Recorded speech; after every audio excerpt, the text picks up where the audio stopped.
keluarganya, sahabatnya, dan kita umatnya hingga akhir zaman. Amin. Ya Rabbal Alamin.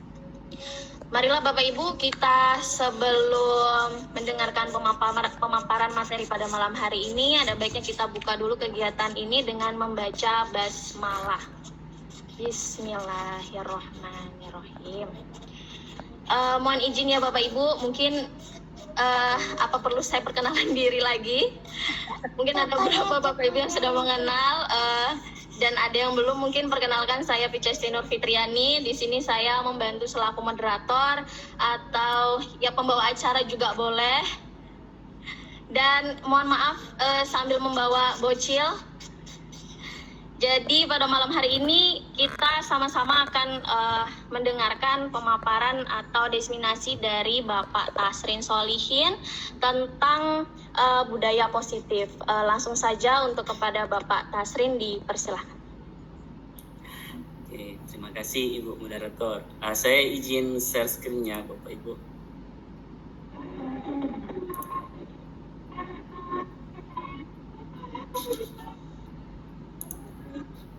Oke, saya share screen pakai PDF aja. Apakah sudah terlihat Bapak Ibu ya? Jelas ya? Sudah, Mister. Baik. Assalamualaikum warahmatullahi wabarakatuh dan selamat malam Bapak Ibu guru yang berbahagia. Izinkan saya di sini memberikan diseminasi atau pengimbasan tentang budaya positif. Adapun tujuan dari diseminasi ini sebagai program guru penggerak, di mana salah satu tugasnya itu di dalam pendidikan wajib memberikan pengimbasan hal-hal yang telah didapatkan selama menjalani kegiatan guru penggerak. Nah, pada kesempatan ini kami diberikan tugas untuk bisa memberikan pengimbasan atau diseminasi tentang budaya positif. Oke, nanti kita akan melihat budaya positif yang dimaksud di sini seperti apa. Dan tentunya ini berhubungan dengan tugas kita sebagai pendidik ataupun guru di satuan pendidikan kita masing-masing. Baik, di sini saya memberikan prolog. Jadi di sini adalah kutipan dari Ki Hajar Dewantara, di mana di sini disampaikan bahwa sebenarnya kita sebagai guru itu sama dengan petani. Jadi dalam hakikatnya sama kewajibannya dengan seorang pendidik yang menanam padi, misalnya hanya dapat menuntun tumbuhnya padi. Ia dapat memperbaiki kondisi tanah, memelihara tanaman padi, memberi pupuk dan air, membasmi ulat-ulat atau jamur-jamur yang mengganggu hidup tanaman padi dan lain sebagainya. Nah, jadi tugas kita itu diibaratkan sebagai petani, kata Ki Hajar Dewantara, di mana kita tugasnya nih menuntun. Ya, kalau dalam prolognya itu Ki Hajar Dewantara mengatakan bahwa tugas guru itu menuntun bukan menuntut. Ya, di sini karena anak itu punya kodrat hidup masing-masing, jadi kodrat alam dan kodrat zamannya masing-masing. Kita ketika di sekolah kan anak itu punya karakter sendiri-sendiri. Jadi kita selama ini tugas kita bukan kamu harus jadi gini, tapi kita menuntun mereka. Nah, sama dengan proses ketika seorang petani menanam padi, dia tidak bisa ketika benih setelah disemai tumbuh, ditanam, dan tugasnya hanya agar tanaman padi tersebut bisa tumbuh dengan baik. Adapun nanti kodratnya itu dia tidak bisa merubah padi tersebut menjadi jagung. Ya, seperti itu filosofi dari Ki Hajar Dewantara. Oke, kemudian kalau merujuk dalam standar nasional pendidikan, lingkungan positif itu yang diperlukan itu ada beberapa poin. Ya, pertama itu interaktif ya, inspiratif, kemudian menyenangkan, menantang, memotivasi peserta didik untuk berpartisipasi aktif dan memberikan ruang yang cukup bagi prakarsa, kreativitas, kemandirian sesuai dengan bakat, minat, dan perkembangan fisik serta psikologis peserta didik. Jadi ini yang disampaikan atau tercantum dalam standar nasional pendidikan kita tentang lingkungan yang positif. Ya, oke. Kemudian budaya positif di sini yang akan berhubungan dengan tugas kita sebagai pendidik, yaitu pertama harapannya ke depan budaya positif yang dimaksud tadi adalah pertama disiplin positif dan nilai-nilai kebajikan universal. Kemudian teori motivasi, hukum dan penghargaan atau restitusi, kemudian keyakinan kelas, kebutuhan dasar manusia dan dunia berkualitas. Kemudian ada restitusi 5 posisi kontrol, kemudian segitiga restitusi. Jadi ada beberapa budaya positif yang bisa kita jalankan dalam tugas kita sebagai pendidik terhadap siswa kita ataupun di dalam lingkungan satuan pendidikan tempat kita bertugas. Baik. Nah, di sini ada teori dari Dr. William Lesser yang mengatakan ada beberapa ilusi. Nah, ilusi ini yang sering terjebak kita sebagai pendidik, ya, seperti ilusi guru mengontrol murid. Nah, di sini terkadang dan saya juga merasakan bahwa kadang kita merasa kita punya kontrol kuasa yang penuh terhadap siswa kita, tapi ternyata itu tidak sepenuhnya bisa kita jalankan, ya. Artinya itu seperti ilusi, ya. Jadi karena pada dasarnya kita tidak dapat memaksa murid untuk berbuat sesuatu jikalau murid tersebut memilih untuk tidak melakukannya. Ya, walaupun tampaknya guru itu sedang mengontrol perilaku murid, tapi itu karena murid tersebut memang ingin atau ada niatnya, oke, saya ikuti. Oke. Biasanya misalnya kalau kita memaksa atau dalam tanda kutip membuat siswa kita menurut ke kita atas misalkan sebenarnya tidak ingin melakukan hal itu, tapi karena kita paksa akhirnya dia mau. Nah, itu biasanya karena ada tujuannya. Jadi setiap perilaku murid itu ternyata ada tujuan, ada alasannya. Bisa saja nanti dia karena takut mendapat hukuman atau karena dia ingin mendapatkan penghargaan atau seterusnya, nanti ada di slide selanjutnya. Kemudian ilusi yang kedua itu bahwa penguatan positif itu semua bermanfaat. Nah, yang dimaksud di sini adalah bujukan-bujukan. Jadi ketika kita memberikan bujukan kepada siswa kita atau berusaha mempengaruhi murid itu agar mengulangi suatu perilaku tertentu, itu bagian dari tindakan mengontrol murid. Nah, dalam jangka waktu tertentu itu biasanya bisa, tapi kalau jangka waktu lama itu tidak bisa bertahan lama. Jadi di sini contoh spesifiknya misalkan kita memberikan pujian yang berlebihan, misalnya kita iming-imingi, kamu kalau dapat bisa mengerjakan tugas ini saya kasih hadiah. Nah, itu ternyata tidak begitu baik, ya, kita lakukan, karena itu hanya bersifat jangka pendek. Ketika nanti kita sudah tidak misalkan memberikan dia hadiah atau apa pujian, maka mungkin dia tindakannya atau apa yang dilakukan tidak akan sama lagi dengan yang pertama, karena itu bukan murni dari keinginannya pribadi. Oke, kemudian yang ketiga ini bahwa kalau kita mengkritik itu anak misalkan itu bisa membuat atau memperkuat karakternya. Nah, di sini Dr. William Gasser itu mengatakan bahwa menggunakan kritik atau rasa bersalah untuk mengontrol murid menuju pada identitas gagal. Oke, mereka belajar merasa buruk tentang dirinya mereka. Oke, mereka mengembangkan dialog diri yang negatif. Kadangkala sulit bagi guru untuk mengidentifikasi bahwa mereka sedang melakukan perilaku ini. Ya, memang ini kadang kita tidak bisa mengetahui kalau ternyata saya ini sudah membuat anak ini merasa bersalah, tertekan dan seterusnya, ya, karena kadang kita mungkin suara kita halus tapi ternyata pesannya itu negatif. Jadi akhirnya ke anak itu ditangkapnya juga menjadi negatif. Oke. Kemudian yang terakhir ini bahwa orang dewasa dapat memiliki hak untuk memaksa. Nah, ini juga yang sering mungkin guru itu terjebak dalam ilusi ini, bahwa kita punya karena saya guru jadi saya harus memaksa siswa saya untuk ini dan itu, ya. Jadi karena di sini kadang kita pengen siswa kita harus jadi seperti ini, ikuti ini. Nah, ini ternyata dalam praktek yang ini tidak dalam kata Terwilling itu seperti ilusi, ya, karena itu tidak akan permanen, ya. Jadi ilusi kan seperti bayang yang kita anggap itu ada tapi ternyata tidak ada.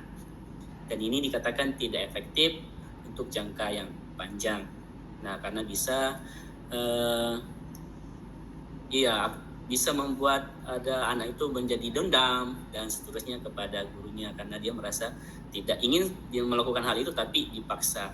Kenapa dia kelihatan mau melakukannya karena biasanya dia takut atau hal yang lain itu biasanya. Oke. Nah, di sini pada materi pendidikan yang kami terima di sini harusnya kita ada perubahan paradigma ya dari stimulus respon menjadi pendekatan teori kontrol. Ya, jadi stimulus respon itu berarti apa yang kita berikan itu akan mempengaruhi respon siswa kita. Itu ya. Jadi ada stimulus maka ada respon. Jadi respon itu tergantung stimulus yang kita berikan. Nah, ini yang harus kata dari Stephen R. Covey ini harusnya berubah menjadi teori pendekatan kontrol. Jadi di sini ada kutipannya, bila kita ingin membuat kemajuan perlahan, sedikit-sedikit, ubahlah sikap atau perilaku Anda. Namun bila kita ingin memperbaiki cara-cara utama kita, maka kita perlu mengubah kerangka acuan kita. Ubahlah bagaimana Anda melihat dunia, bagaimana Anda berpikir tentang manusia, ubahlah paradigma Anda, skema pemahaman dan penjelasan aspek-aspek tertentu tentang realitas. Jadi pada poin ini paradigma kita sebagai guru memandang siswa kita atau memandang pembelajaran itu yang harus dirubah ya, karena itu akan mempengaruhi bagaimana kita menjalankan aktivitas kita sebagai pendidik ke depannya. Kalau kita paradigmanya menganggap saya yang paling kuasa ini, maka ke depan hal-hal yang kita lakukan untuk mencapai kepada siswa kita akan lebih kepada teori kekuasaan ya. Teori kekuasaan, sehingga mungkin nanti sifatnya sementara saja ya. Mungkin beberapa siswa akan ikut atau mematuhi kehendak kita, tetapi beberapa mungkin tidak bisa, bahkan ada yang mungkin malah merasa tertekan dan seterusnya ya. Oke, nah ini beberapa contoh ya yang disebutkan tadi. Stimulus respon kan, kemudian teori kontrolnya. Jadi stimulus respon seperti realitas kebutuhan kita sama. Jadi kita menganggap bahwa kebutuhan saya dan kebutuhan siswa itu sama. Nah, seharusnya itu kebutuhan kita tuh berbeda. Kemudian semua orang melihat hal yang sama, tapi nyatanya kalau kita mau jujur, setiap orang punya gambaran yang berbeda. Jadi karena sama dengan siswa kita, mungkin kita menjelaskan suatu materi mungkin pakai sudut pandang kita saja, tapi ternyata siswa itu punya sudut pandang yang lain yang itu yang harus kita gali sehingga mungkin siswa itu jadi paham misalkan. Jadi pendekatan strategi kita dalam berinteraksi dengan siswa kita di kelas ini menentukan daya tangkap mereka juga, karena mungkin bisa saja dia punya gambaran yang lain ya tentang materi yang kita sajikan misalkan seperti itu, atau mungkin perkataan kita ya. Kemudian ada kita mencoba mengubah orang agar berpandangan sama dengan kita. Nah, ini tidak tepat ya. Jadi harusnya kita bisa memahami pandangan orang lain tentang dunia. Jadi kita jangan memaksakan kehendak kita bahwa harus sama dengan pemahaman saya atau pandangan saya. Kemudian perilaku buruk dilihat sebagai suatu kesalahan. Nah, sedangkan kalau yang bagus itu semua perilaku memiliki tujuan. Jadi misalkan kalau siswa kita ada melakukan contoh misalkan malas-malasan, biasanya gitu kan, dia suka tidur, itu pasti ada tujuannya, pasti ada ininya, karena siswa tuh ada kebutuhan, teori kebutuhan, apakah dia butuh kasih sayang, apakah dia butuh kekuasaan, kesenangan, atau yang lainnya. Nah, biasanya kalau siswa kita itu suka kayak manja-manja banyak cari perhatian, maka berarti dia butuh kasih sayang. Itu sebenarnya ya. Jadi karena semua perilaku siswa kita tuh pasti ada tujuannya, ada maksudnya. Kalau misalkan paling parah mungkin kalau di masuk mungkin ada siswa ya yang mungkin berperilaku seperti merokok gitu. Itu sepertinya karena kebutuhannya itu kebutuhan bebas ya. Jadi dia yang ingin bebas. Nah, ini yang harus dilihat dan ditangani secara tepat. Oke, kemudian lanjut, orang lain bisa mengontrol saya. Nah, ini kita harus rubah. hanya Anda yang bisa mengontrol diri Anda. Nah ini juga sama kan, kalau kita sebagai guru kan tidak ingin sebenarnya dikontrol penuh sama misalkan atasan kita. Jadi karena hanya kita sendiri yang bisa mengontrol diri kita, apakah saya mau atau tidak, kan begitu teorinya tadi. Dan saya bisa mengontrol orang lain. Nah, buktinya Anda tidak bisa mengontrol orang lain. Mungkin tadi ya, dia mau ikut perintah kita kalau contohnya dalam siswa, tapi itu karena dia takut aja sama kita. Gitu. Jadi bukan karena kehendaknya. Nah, ini paradigmanya nanti tidak bagus ke depannya. Jadi akan siklus setan, lingkaran setan itu tidak akan hilang. Jadi makanya salah satu tujuan dari kurikulum Merdeka ini agar ada perubahan paradigma baik di guru, manajemen sekolah dan seterusnya. Oke, saya lanjut saja ya. Oke, ini tentang disiplin. Baik, mungkin sedikit ya. Jadi ternyata disiplin itu artinya adalah belajar ya, sama dengan kata belajar. Nah makanya disiplin itu memang tidak bisa kita langsung dapat instan ya Bapak Ibu, harus dipelajari. Maka anak-anak kita pasti akan ada fase trial dan error. Dia mungkin hari ini kurang disiplin, tapi besok dia semakin bagus dan bagus. Karena memang ternyata secara rootnya ini disiplin itu berarti belajar ya. Nah ini teori yang disampaikan. Nah sehingga disiplin diri dapat membuat seseorang menggali potensinya menuju kepada sebuah tujuan, sesuatu yang dihargai dan bermakna. Dengan kata lain, disiplin itu juga mempelajari bagaimana cara kita mengontrol diri dan bagaimana menguasai diri untuk memilih tindakan yang mengacu pada nilai-nilai yang kita hargai. Jadi memang disiplin ini, terutama disiplin positif, memang ini harus kita tanamkan kepada murid-murid kita. Tetapi kita tidak bisa langsung berharap sesuatu yang instan, karena akar katanya saja itu sama dengan berarti belajar. Jadi harus terus dikembangkan. Jadi ada proses trial and error di situ. Makanya tadi filosofi Ki Haryantra bahwa guru itu menuntun ya. Tugas kita menuntun semua kodrat anak. Jadi bukan tugas kita harus anak ini mau seperti apa, karena dia sudah punya kodratnya masing-masing. Jadi kita tuntun aja nih, dia potensinya apa, kita tuntun dan kita bimbing. Nah ini tadi yang saya maksud Bapak Ibu, bahwa bisa saja siswa kita itu mengikuti kemauan kita itu karena ada 3 hal ini. Ya, pertama untuk menghindari ketidaknyamanan atau hukuman. Misalkan kita kita minta mengerjakan tugas ini, ya dia mau, atau sesuatu nih, apapun itu ya, dia mau itu karena satu alasannya itu bisa saja karena dia menghindari ketidaknyamanan atau hukuman. Oke, yang kedua, siswa kita itu mengharapkan imbalan. Ya contoh misalkan imbalan ya berupa pujian, itu juga termasuk. Imbalan yang berupa benda, itu juga termasuk. Nah pada poin mengharap imbalan ini sebenarnya tidak masalah kalau itu terukur. Jadi kita tidak boleh seterusnya memperlakukan siswa kita kamu harus dikasih pujian, harus dikasih imbalan untuk mengerjakan sesuatu, karena ini sifatnya tidak bertahan lama ya, karena bukan dari dalam dirinya sendiri. Makanya teman, tugas kita bagaimana menyentuh anak kita tersebut, siswa kita, agar betul-betul sadar bahwa apa yang saya lakukan itu untuk kepentingan diri saya, yang itu di fase yang ketiga ini. Jadi tujuannya semata-mata untuk menghargai dirinya sendiri dengan nilai yang mereka percaya. Dan ini yang kita harus tanamkan kepada, kita bangun dan kita mulai pelan-pelan. Harapannya begitu ya, habis ini sama-sama agar ini yang kita jalankan. Jadi kita tidak kita betul-betul menuntun anak kita, murid kita tersebut memahami, kenapa saya harus belajar, atau kenapa saya harus datang pagi. Nah, karena biasanya anak-anak itu namanya tata tertib itu karena ada konsekuensinya, ada hukumannya. Nah itu karena mungkin dia tak menghindari masalah saja. Saya tidak terlambat karena saya tidak mau misalkan membersihkan sampah, saya tidak mau menulis cerpen. Nah harusnya dirubah. Kenapa dia tidak boleh terlambat? Karena itu terlambat itu bukan disiplin yang positif, kan gitu ya. Terlambat itu akan merugikan dirinya sendiri. Harusnya itu yang narasi yang kita sampaikan kepada siswa kita.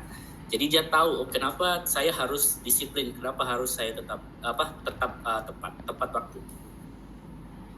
Oke, ini ada contohnya ya. Jadi ada identitas gagal dan identitas sukses. Nah, kita hindari murid kita ini yang menjadi identitas gagal ya. Contohnya di sini ketika dia selalu dihukum ya. Ya, adapun disiplin di sini atau identitas sukses itu konsekuensi dan restitusi. Oke, jadi hukuman itu sesuatu yang menyakitkan. Nah, tetapi konsekuensi sesuatu yang harus terjadi. Gitu ya. Kalau misalkan siswa terlambat, kalau kita misalkan kamu terlambat, kamu push up 100 kali. Nah, itu hukuman karena itu menyakitkan. Tapi kalau misalkan kamu terlambat, berarti kamu kemarin kita sepakat bahwa kalau terlambat misalkan harus membersihkan WC. Nah, itu berarti konsekuensi. Tetapi ada hal yang lain ternyata, yaitu di posisi restitusi.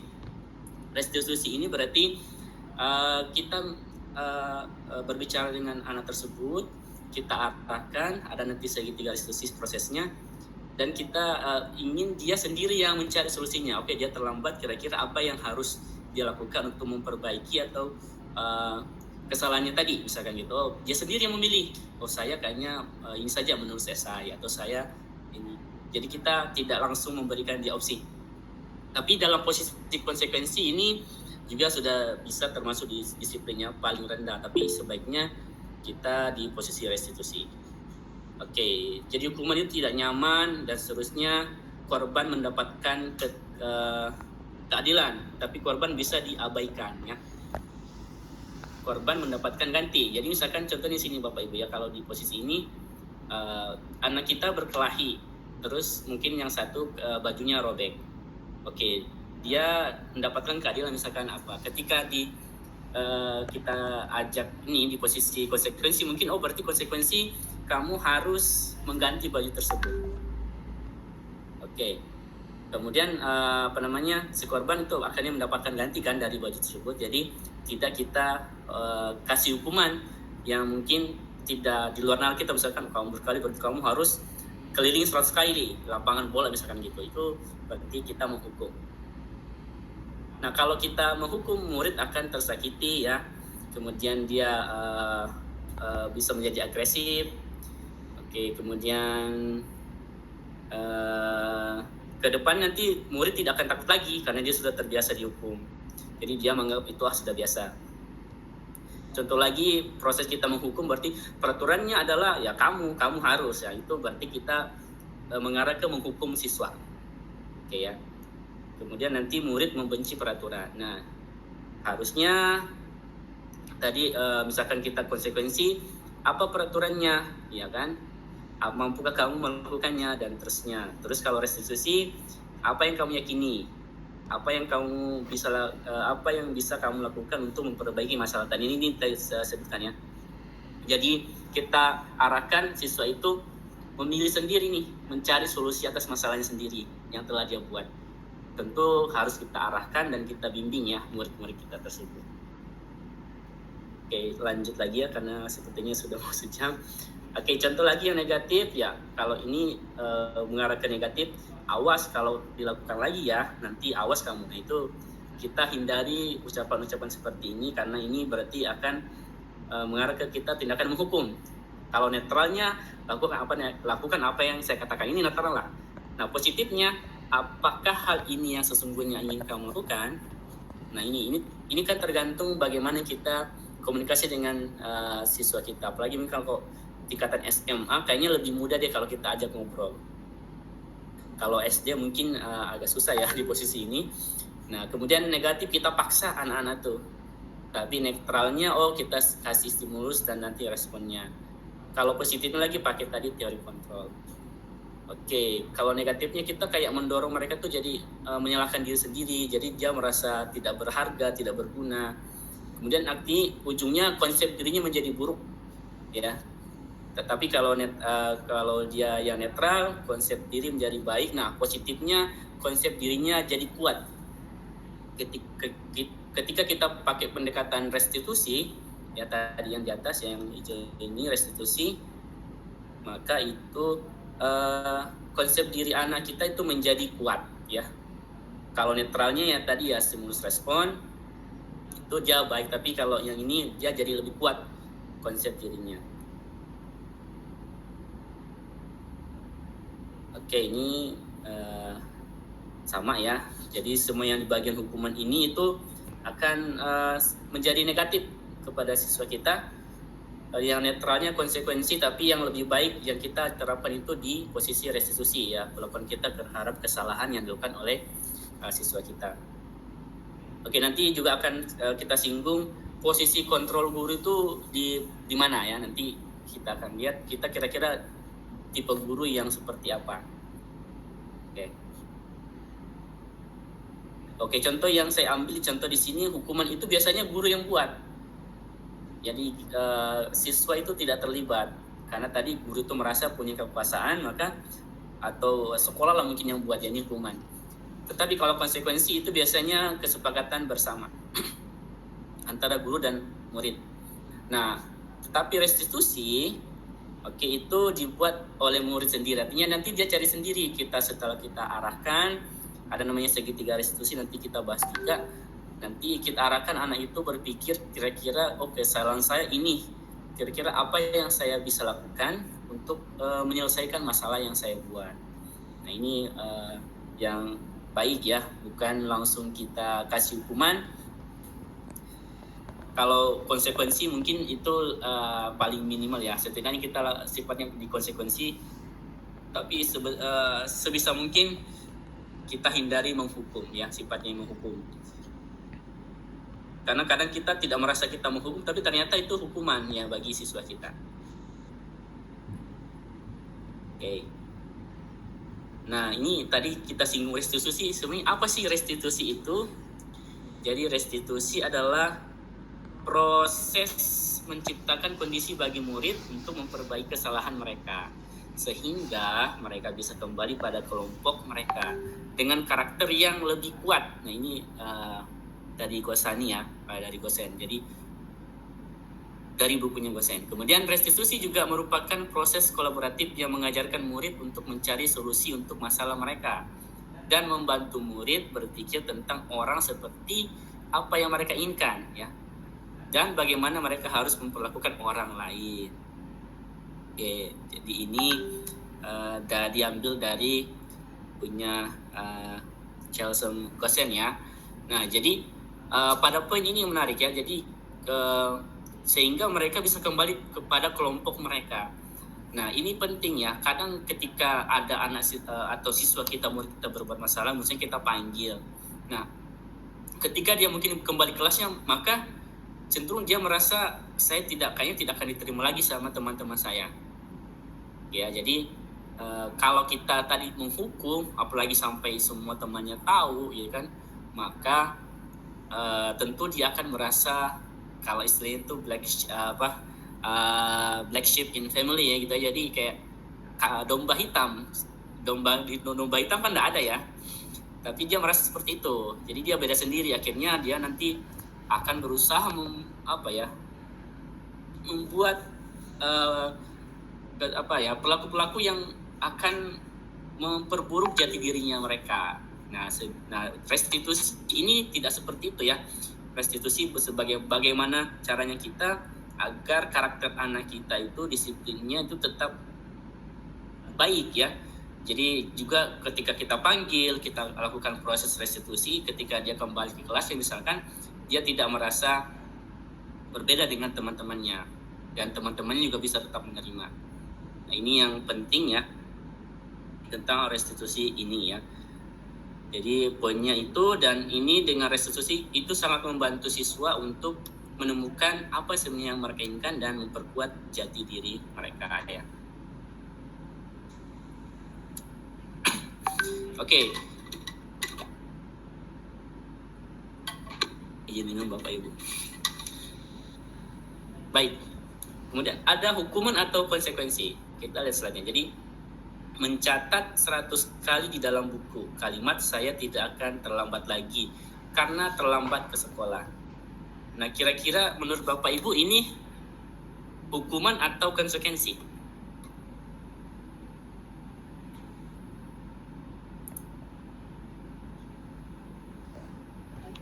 Hukuman. Hukuman ya. Oke. Mari kita lihat ya, mencatat 100 kali di dalam buku kalimat saya tidak akan terlambat lagi karena terlambat ke sekolah. Nah, ini ternyata konsekuensi ya. Oke, karena dia di situ poinnya dia terlambat, dia mencatat di situ. Oke, dia konsekuensi. Lari, kemudian kita poin kedua. Lari mengelilingi lapangan basket 2 kali karena terlambat hadir di sekolah. Nah, menurut Bapak Ibu ini kira-kira konsekuensi atau hukuman? Hukuman. Masih hukuman. Ya, oke, betul ya. Ini karena tidak nyambung sama sekali dengan masalahnya kesalahannya yang terlambat. Sehingga ini adalah hukuman. Kalau tadi kan dia masih mau ada hubungannya tuh, dia terlambat. Ada semacam kita mengarahkan dia kan tujuannya mungkin dulu ya, mungkin guru agar dia betul-betul tertanam di kepalanya bahwa oh ya saya tidak akan terlambat lagi. Jadi masih ada hubungannya, tapi ini sama sekali tidak ada hubungannya kan. Selamat kok malah disuruh lari, jadi tidak ada hubungannya sama sekali. Nah itu hukuman. Kemudian murid diminta untuk push up 15 kali karena tidak menggunakan masker ke sekolah. Ini hukuman atau konsekuensi Bapak Ibu? Hukuman. Ya betul ya. Hukuman. Ya betul, ini tidak ada hubungannya sama sekali dengan memakai masker kan. Jadi kan kalau ini berarti kita menghukum, bukan konsekuensi. Ya, jadi konsekuensi kan harusnya kalau dia nggak pakai masker ya dia cari masker untuk dipakai kan, itu konsekuensi. Oke, menggantikan kertas tugas teman yang telah dicoret. Konsekuensi. Ya betul sekali ya, konsekuensi ini. Ya konsekuensi dia coret-coret, ya konsekuensinya dia harus ganti. Baik. Oke, tapi ternyata ada loh ya Bapak Ibu dihukum oleh penghargaan. Oke ya, ada dihukum oleh penghargaan. Kita lihat seperti apa sih maksudnya dihukum oleh penghargaan.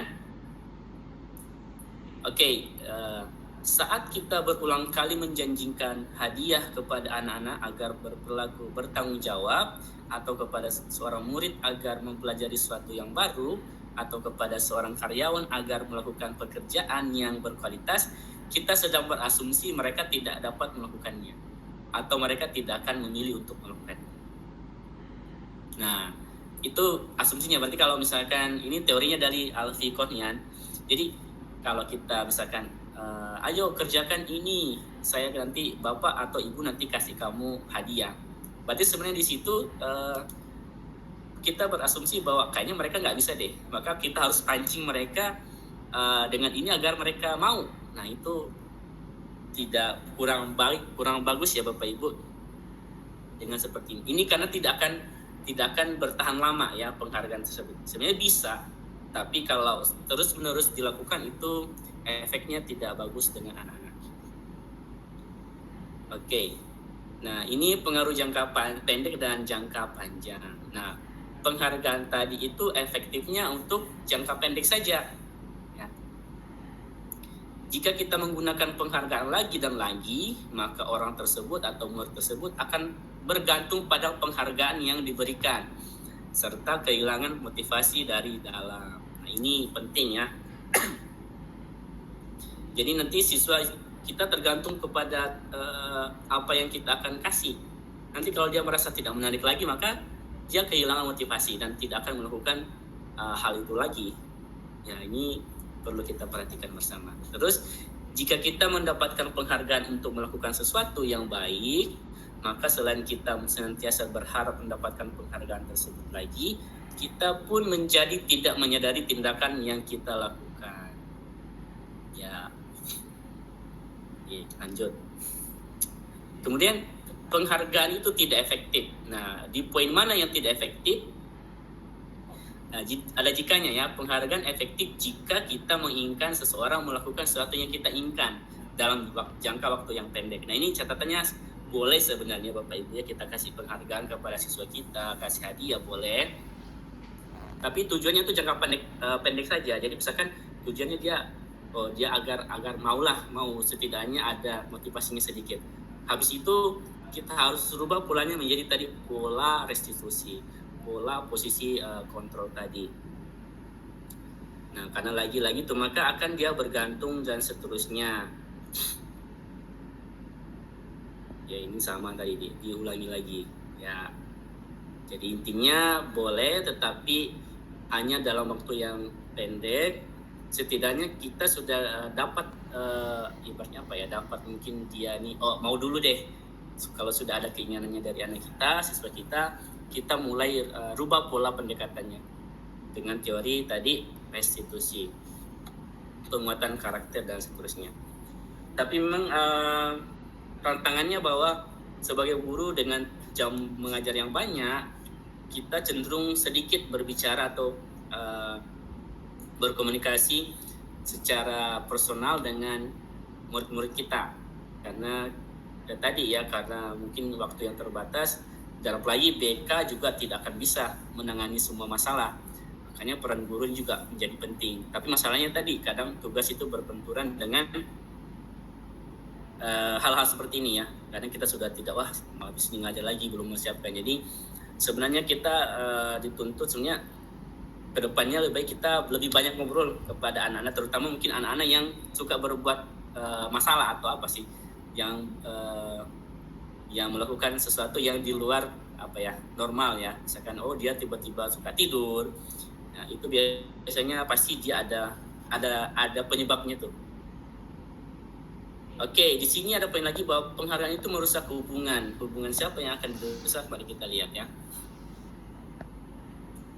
Oke, ketika seseorang diberi penghargaan atau dipuji di depan orang banyak, maka yang lain akan merasa iri, dan sebagian dari mereka akan tidak menyukai orang yang diberikan penghargaan tersebut.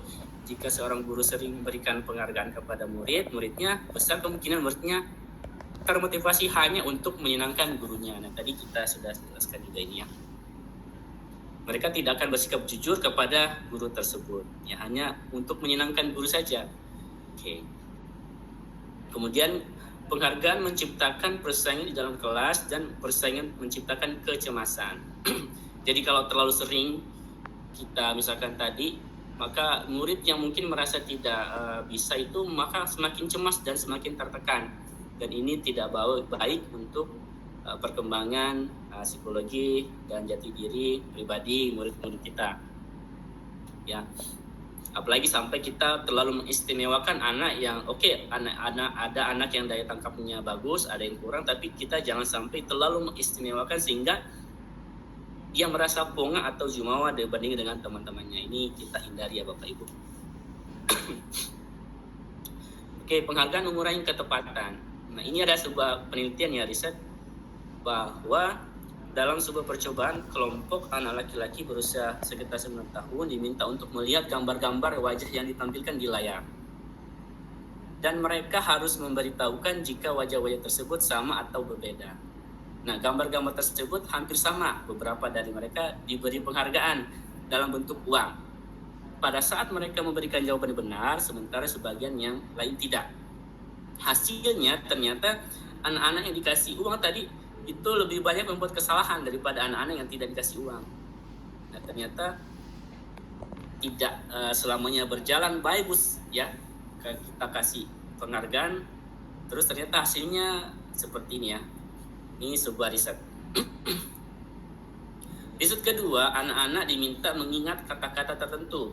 Kemudian mereka diminta mengambil kartu yang berisi kata-kata yang diingat tersebut setiap kali muncul. Beberapa anak diberikan permen setiap mereka memberikan jawaban yang benar, dan sebagian yang lain hanya diberikan saja bila jawaban mereka benar ya. Diberitahu saja bila jawaban mereka benar. Jadi satu dikasih permen, satu dikasih tahu kamu benar atau salah. Hasilnya anak-anak yang mendapatkan permen jawabannya banyak yang tidak tepat dibandingkan anak-anak yang hanya diberitahu jawabannya benar atau salah. Nah, ini juga riset yang kedua, jadi ini ilmiah ya, ternyata seperti itu. Oke, kemudian penghargaan itu bisa menurunkan kualitas. Oke, pengamatan dilakukan kepada mahasiswa yang sedang kerja praktik di sebuah surat kabar universitas. Saat itu mereka sedang belajar menuliskan sebuah artikel tentang sebuah judul berita utama. seiring waktu mahasiswa tersebut semakin mampu bekerja dengan cepat. Kemudian ada beberapa mahasiswa yang dibayar untuk setiap judul berita utama yang mereka mampu hasilkan. Dan setelah beberapa lama mahasiswa yang dibayar ini, hasil kinerja ternyata berhenti berkembang. Mereka yang tidak menerima bayaran terus berupaya mengasah diri menjadi lebih baik. Nah, itu bedanya. Biasanya kalau sudah dari ini dia sulit berkembang lagi. Karena mungkin dia sudah kehilangan motivasi karena dia merasa saya sudah dapatkan nih. Jadi dia tidak ada keinginan untuk mau lebih maju. Nah, sedangkan mereka yang tidak dibayar mungkin selalu ada motivasi dalam diri. Oh, berarti saya harus lebih bagus lagi, lebih bagus dan lebih bagus lagi. Oke, ini lagi penghargaan mematikan kreativitas. Ini intinya anak-anak kadang kalau selalu dikasih penghargaan, ya, ini catatannya selalu ya Bapak Ibu ya, maksudnya sangat sering, maka kreativitasnya itu cenderung menurun.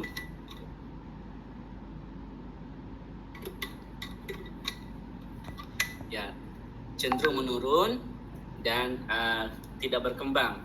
Alasannya sebenarnya sama, bahwa karena dia itu merasa mendapatkan apa yang sudah dia inginkan, sehingga dia tidak ada lagi kemauan untuk mencari hal-hal yang baru.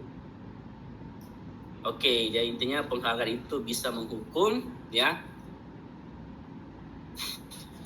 karena tadi alasan-alasan yang di atas. Penghargaan menghukum mereka yang tidak mendapatkan penghargaannya. Ini juga poin utamanya, karena tadi mereka tadi akan merasa, oh berarti saya nggak bisa. Saya ternyata dibedakan dengan yang lain. Oh, ternyata saya tidak dianggap di kelas ini. Oke, seperti itu ya logikanya Bapak Ibu. Oke, nah apa yang harus kita tingkatkan, apa yang harus kita kepada siswa kita, yaitu motivasi intrinsik mereka. Jadi seorang anak itu belajar untuk pertama kali menggabungkan huruf-huruf dan kata-kata serta menyadari bahwa ia dapat membaca. Timbul pijar di matanya dan sebuah senyum di wajahnya. Anak tersebut begitu gembira bahwa ia telah mempelajari dan menguasai suatu keterampilan baru. Kesadaran akan kemampuan bahwa ia sudah dapat membaca sesungguhnya sudah merupakan sebuah penghargaan. Nah, ini ya. Jadi kita tidak harus memberikan mereka sebuah hadiah, tidak harus selalu ya, boleh, tapi tadi dengan tujuan jangka pendek. Tapi ketika kita bisa membantu mereka misalkan menyelesaikan suatu persoalan, misalkan soal dengan kemampuan mereka sendiri dan mereka berhasil, itu sebenarnya mereka jadi suatu kebanggaan yang luar biasa. Ya makanya memang kalau mungkin dalam kelas itu kita sering kita datangi misalkan kelompok-kelompok ini yang kurang, kita datangi, kita bimbing di situ yang sudah bisa, bahkan kita mungkin kasih aktivitas yang lain sehingga dia tidak mengganggu teman-temannya yang memang belum bisa. Nah ini ketika anak tersebut yang awalnya tidak bisa jadi bisa, itu mereka menjadi suatu kebanggaan yang luar biasa. Oke. Oke, ini bagian yang terakhir Bapak Ibu ya, tentang keyakinan kelas ya. Ini juga budaya positif yang selanjutnya.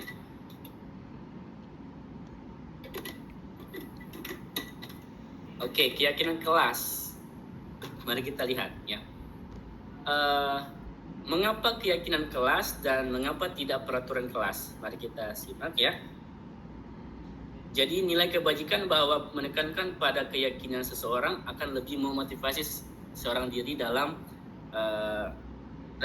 seseorang dari dalam. Jadi seseorang yang meyakini suatu hal dibandingkan seseorang yang hanya takut karena hukuman berupa peraturan, maka lebih kuat daya dorongnya dari dalam itu orang yang merasa yakin. Oh saya, misalkan kita punya keyakinan masing-masing. Oh saya yakin bahwa ketika saya jujur maka misalkan kebaikan akan datang kepada saya.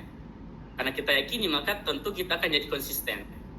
Dan itu kan nilai-nilai universal. Tapi kalau kita misalkan peraturan, itu biasanya kan ada hukumannya, ada konsekuensinya. Maka kita cenderung itu menghindarinya karena takut saja. Sehingga ketika mungkin anak-anak kita misalkan ketika di luar sekolah, maka dia menjadi diri yang lain. Bukan lagi kayak siswa yang kita biasanya lihat. Misalkan contoh ya di sekolah mungkin di mereka ucapkan salam. Tapi ketika di luar itu mereka tidak akan mengucapkan salam karena itu bukan keyakinan mereka itu. Mereka nggak meyakini bahwa itu sebenarnya nilai-nilai yang bagus. Ya itu tadi. Tapi kalau mereka yakini, maka sampai di luar pun pasti mereka akan membawa nilai-nilai positif yang mereka sudah dapatkan. Nah, jadi nilai-nilai universal tadi itulah yang harus kita turunkan nanti ke dalam keyakinan kelas. Mari kita lihat ya. Oke, contoh keyakinan kelas. Ya, jadi keyakinan kelas 1. Setiap anggota kelas perlu belajar. Nah, ini kan nilai universal. Jadi di sini tidak ada seperti kita harus ini, tidak ada bahasa kalau ketika ini maka dihukum. Nah, karena yang mau kita tekankan di sini adalah nilai-nilai universal ya, bukan kena konsekuensi atau hukuman. Nah, kan kita semua sepakat pastikan semua anggota, misalkan semua anggota kelas itu perlu belajar. Ya benar. Jadi semua merasa iya, saya juga harus perlu belajar. Kemudian semua anggota kelas perlu senang. Apalagi siswa kita sebenarnya kan kita pengennya siswa kita bahagia ya, senang, mereka tidak tertekan. Maka kalau siswanya bahagia, gurunya juga bahagia, ya, dan seterusnya. Nah, ini semua kan nilai-nilai universal. Nah, ini sebaiknya kita arahkan siswa kita ke sini. Sehingga tidak lagi kita mengacu, peraturan. Kalau telah, misalkan kalau tidak ini, maka ini. Ya, kalau konsekuensi masih oke lah. Tapi kalau sudah menghukum, nah ini yang perlu kita hindari ya Bapak Ibu. Oke, sekarang contoh lagi, setiap anggota kelas perlu melakukan tugas. Nah, tugas ini kan misalkan tugas sekolah, kan tugas dari guru, dan seterusnya, piket. Nah, kalau kita sentuh mereka bahwa itu adalah kebaikan atau kebajikan yang memang sifatnya universal, maka pasti mereka akan melakukan itu dengan sukarela, jadi tanpa ada paksaan, tanpa harus takut akan ini dan itu. Contoh lagi, misalkan setiap anggota kelas perlu saling menghargai kan. Jadi ini kan sudah sangat universal umumnya. Jadi mungkin kita tidak perlu lagi misalkan setiap kelas itu misalkan anggota kelas harus misalkan tidak boleh misalkan ribut. Nah, karena ketika dia di sini itu sudah masuk di sini saling menghargai. Jadi ketika dia tidak ribut kan itu sudah menghargai. Nah, itu yang kita inginkan ya. Jadi tidak lagi peraturan kelas yang panjang lebar. Tapi kita cari poin-poin utamanya yang universal. Yang itu sudah mencakup semua yang tadi, karena ketika misalkan siswa tidak boleh ribut, itu kan kesannya negatif tuh, tidak boleh ribut. Tidak, nah kata tidak itu sebenarnya tidak bagus ya dalam proses ininya. Oke, misalkan lagi yang kelas 5 ya, selalu bersikap positif ya, menjadi diri terbaik, ya kan? Ini berarti kan kita mengarahkan anak kita tuh selalu memberikan hal-hal yang baik, misalkan tugas semaksimal mungkin dikerjakan dengan yang baik dan seterusnya. Oke, misalkan percaya dan menghormati orang lain serta barang miliknya. Mungkin kalau yang kesannya negatif berarti wajib mengembalikan ketika meminjam. Nah, ini kan kesan itu negatif tuh. Tapi kalau kita arahkan bahwa kita menghormati orang lain dan serta barang miliknya, maksudnya itu. Jadi ini barang-barang milik lain ini bukan barang milik saya. Jadi saya harus kembalikan, saya harus menghormati orang lain tersebut dan barang ini. Jadi ketika saya pinjam maka saya jaga dan saya kembalikan seperti pada saat saya pinjam. Oke, contoh lagi misalkan hormat ya. Kami meyakini bahwa sangat penting untuk menghormati semua orang dan barang milik sama ya. Oke, di poin misalkan diterima dan dimiliki, kami meyakini bahwa sangat penting untuk merasa diterima. Jadi ini artinya kan kita mengarahkan bahwa anak-anak kita tuh semuanya sama, jadi saling bersosialisasi, tidak ada yang membedakan antara misalkan tingkatan sosial dan seterusnya. Oke, ini teori kebutuhan dasar manusia dan dunia berkualitas. Oke, di sini tadi Bapak Ibu ya saya yang singgung, ini mungkin nggak lama ya. Jadi paling tengah itu bertahan hidup. Nah, anak-anak kita juga sama Bu, Bapak Ibu ya. Mereka punya pertahanan diri masing-masing. Ketika mungkin terancam mereka akan melawan tuh. Nah, ini berhubungan dengan insting mereka. Oke, ketika dihukum maka ini akan bereaksi dalam tubuh mereka, dalam bawah sadar mereka. Oke. Kemudian ada yang kebutuhan mereka itu kebebasan. ada yang senang-senang, ada yang penguasaan, ada kasih sayang dan rasa diterima. Itu semua ada dalam pada manusia ya. Kalau konteks ini berarti pada murid kita tuh ada tuh. Jadi kalau ada siswa kita yang kita lihat dia suka ketawa itu kan, suka bercanda, suka ganggu temannya sampai usia jahil, itu berarti dia di fase ini dia kebutuhannya kesenangan. Kalau ada yang nggak mau ikut peraturan, misalkan harusnya baju di dalam itu dia keluarkan, misalkan seperti itu. Nah berarti dia mau bebas tuh. Nah kalau penguasaan ini dia seperti dia pengen selalu terlihat paling oke, paling bagus di depan gurunya. Ya itu seperti itu. Dan kasih sayang ini yang sering juga di anak kita biasanya berhubungan juga dengan background keluarga. Biasanya dia mencari perhatian. Nah ini berarti dia kurang kasih sayang. Oke, ini lewat saja. Oke, ini kita akan lihat kita termasuk dalam mana. Jadi ternyata posisi kontrol kita itu ada 5 ya. Dan semua ini bisa saja dilakukan ya, tergantung kebutuhannya. Kita kadang menjadi guru yang penghukum. Oke ya, kita mungkin penghukum. Oke, ciri-ciri yang tipe kita yang penghukum gimana? Oke. Biasanya gunakan hukuman fisik maupun verbal. Nada suara kita tinggi, kemudian bahasa tubuh, mata melotot dan jari melunjuk-lunjuk menghardik. Hasilnya kemungkinan murid marah dan mendendam atau bersifat agresif. Nah ini sebisa mungkin kita hindari di tipe guru atau posisi kontrol kita sebagai guru di penghukum. Oke, ada kita ternyata di pembuat merasa bersalah. Nah ini biasanya kalau kamu nggak kasihan sama ibunya, kamu nggak kasihan sama bapaknya, saya sudah capek-capek ngajar dari ini sudah habis saudara saya, itu kita mengarahkan ke situ ya, kita seperti itu di situ. Ya ini memelas, itu kan dirasa terusnya. Hasilnya itu murid akan merasa menjadi orang yang gagal dan tidak sanggup membahagiakan orang lain. Ini efeknya ya kalau selalu kita di posisi ini. Maka mungkin ketika ada anak tadi yang mungkin berbuat salah tadi, yang kita jelaskan dia mungkin tidak memperhatikan, terus kita panggil itu kita nah itu anak itu akan cenderung merasa gagal ya, merasa tidak bisa menjadi membahagiakan orang lain. Nah ini kemudian yang tingkatan ketiga itu teman. Nah ini biasanya dia suka ngobrol dengan muridnya, ramah, akrab, bercanda dan seterusnya. suka bercanda ya, ngasihkan jokes dan seterusnya. Oke, tapi hasilnya murid akan merasa senang dan akrab dengan guru. Ini termasuk dampak yang positif. Hanya saja di sini negatifnya murid menjadi tergantung pada guru tersebut ya.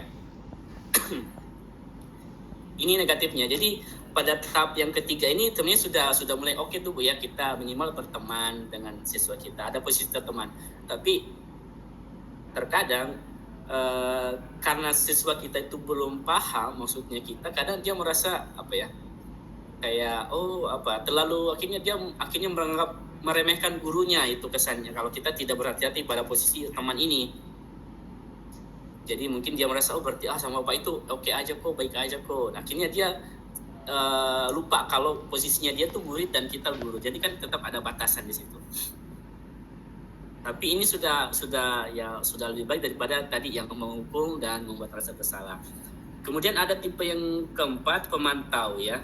Jadi biasanya itu selalu mengingat siswa ini sudah berapa kali tidak masuk, siswa ini sudah berapa kali tidak mengerjakan tugas saya. Jadi dia tuh pemantau ya. Di kelas itu dia bisa tahu anak ini gini-gini kelakuannya. Nah biasanya suara yang datar, bahasa tubuh yang formal. Hasilnya biasanya siswa kita tuh tahu konsekuensinya yang harus dilakukan karena telah melanggar atas salah satu peraturan sekolah. Guru tidak menunjuk suatu emosi yang berlebihan, menjadi marah atau membuat merasa bersalah. Nah ini sudah bagus ya Bapak. Jadi pemantau itu ya, kalau mungkin saya lihat kalau di SMA itu mungkin kayak Pak Fahrul ya.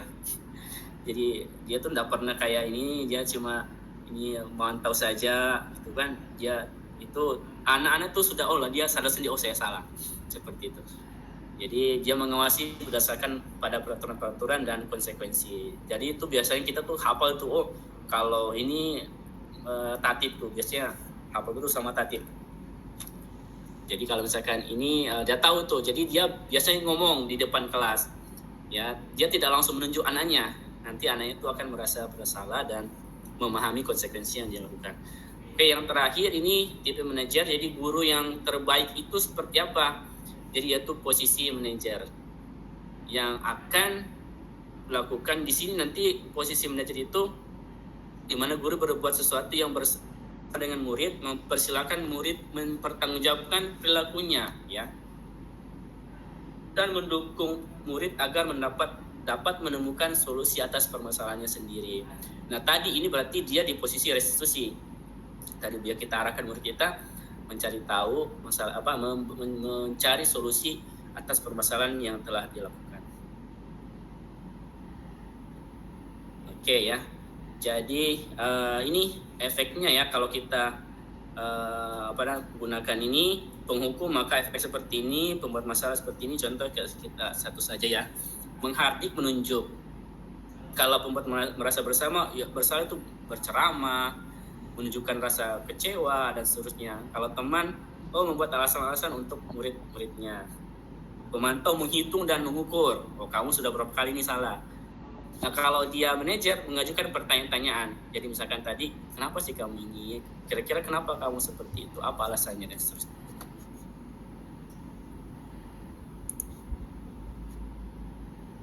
Oke, kalau tadi ya kita menghukum, maka murid menjadi tidak peduli. Kalau kita membuat merasa bersalah, dia akan minta maaf. Kalau kita dari teman, dia saya pikir Bapak Ibu teman saya. Nah, kalau kita tadi ini dia akan mengatakan, saya di posisi pemantau, saya akan dapat berapa bintang kalau melakukan hal tersebut. Jika sudah melakukan hal tersebut, saya akan mendapatkan apa. Nah, itu di restitusi, maka bagaimana caranya agar saya bisa memperbaiki keadaan ini? Saya akan perbaiki masalah ini dengan bla bla bla. Biasanya itu respon yang kita terima dari anak-anak kita atau guru kita. Baik, ini yang terakhir Bapak Ibu ya. Nah, restitusi itu punya pola atau punya alur. Pertama itu menstabilkan identitas. Jadi kalau kita menemukan siswa kita yang bermasalah, maka kita harus menstabilkan identitasnya. Biasanya kita tanya kabar dulu ya. Tanya kabar, sudah makankah, sudah minum, sudah sarapan, dan seterusnya. Jadi kita membuat dia rileks dulu. Jadi kita langsung tanya yang berat. Kemudian contohnya di sini, nah itu misalkan setiap orang pasti pernah melakukan kesalahan. Oke, kemudian kamu bukan satu-satunya yang pernah melakukan ini. Nah itu kita stabilkan tuh dirinya ya. Jadi dia tidak, Kemudian validasi tindakannya yang salah. Baru kita tuh mulai tuh. Tadi kamu ngapain sih misalkan? Kamu tentu punya alasan mengapa melakukan itu ya. Itu ya. Adakah cara yang lebih efektif untuk mendapatkan apa yang kamu butuhkan? Misalnya gitu ya. Nah kita cari tahu kenapa dia melakukan hal itu. Nanti setelah itu pasti dia akan cerita. Kemudian, menanyakan keyakinan kelas apa yang telah kita sepakati. Nah ini tadi kalau misalkan di sekolah mungkin ada peraturan kelas ya, kita ingatkan lagi. Nah setelah itu nanti terakhir jadi kamu ingin menjadi seperti apa, ini contoh saja. Nanti di ujung akan kita tanyakan, jadi kamu sudah punya salah apa, kira-kira apa yang kamu akan lakukan untuk memperbaiki kesalahan. Nah itu ujungnya seperti Oke. Demikian, terima kasih.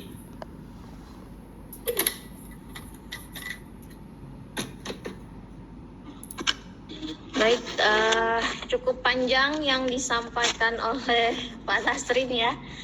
Baik Bapak Ibu, Pak Tasrin ini kita membuka sesi tanya jawab atau tidak? Boleh mungkin 2-3 pertanyaan menit ya. ada yang bertanya Bapak Ibu. Oke, boleh Bapak Ibu, jika ada yang ingin bertanya, kita buka dulu satu pertanyaan dulu karena mengingat waktunya sudah cukup larut malam. Ada Bapak Ibu yang ingin bertanya? Boleh? Kayaknya cukup kali ya. Atau sharing mungkin sedikit pengalamannya di sekolah, di sekolahnya masing-masing, bagaimana menghadapi siswanya, mungkin boleh sharing. Adakah yang ingin berbagi cerita? Jangan lupa ya Bapak Ibu absennya diisi ya.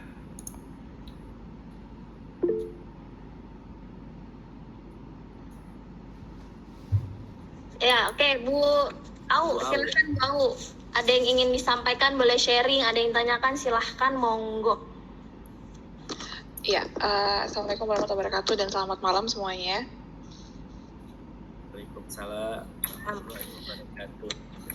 Ini mungkin bukan pertanyaan ya, Mister, sekadar sharing yang seperti tadi Ibu PCC selaku moderator sampaikan, bahwa apa yang disampaikan oleh Mister Taslim tadi terkait punishment, reward, dan lain sebagainya itu benar adanya gitu, bahwa jika ada seorang siswa, seorang anak yang melakukan sesuatu di luar dari yang biasanya dia lakukan gitu kan, itu bisa jadi ada sesuatu yang mungkin terjadi dalam hidupnya dia gitu. Jadi satu momen di mana saya nggak sengaja nangkepin anak gitu kan sedang bawa vape gitu kan, instead marah-marah gitu kan ya, kayak kamu ngapain rokoknya gitu kan, akhirnya saya memutuskan untuk ngajak ngobrol dulu gitu kan. Jadi kok gini gitu, kenapa kok di sini gitu kan, baru tuh kan tahu ini lingkungan ini gitu kan, harusnya kan nggak boleh bla bla segala macam, saya tanyain aja gitu. Terus akhirnya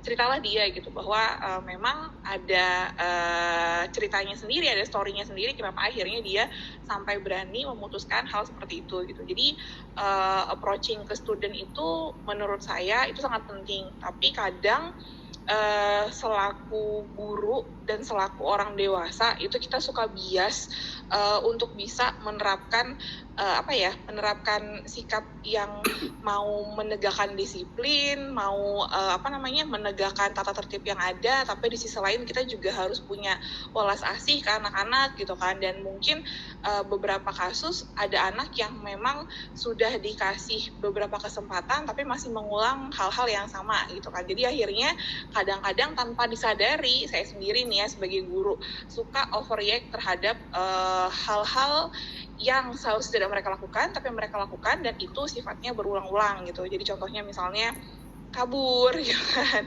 misalnya suka tiba-tiba nggak ada gitu kan, itu terus beberapa hari berlanjut seperti itu gitu. Jadi akhirnya ketika ketemu bukannya malah ajak ngobrol gitu kan, tapi malah lebih ke udah kasih label ke anak ini gitu, label ke judgementnya itu gitu kan. Jadi selain sharing, saya juga sekarang mau nanya gitu, jadi kira-kira ada nggak sih tips supaya kita sebagai guru tuh tidak memberikan label ke anak-anak, apalagi buat anak-anak yang memang punya track record yang kurang baik secara aturan atau tertib yang ada di sekolah seperti itu misal.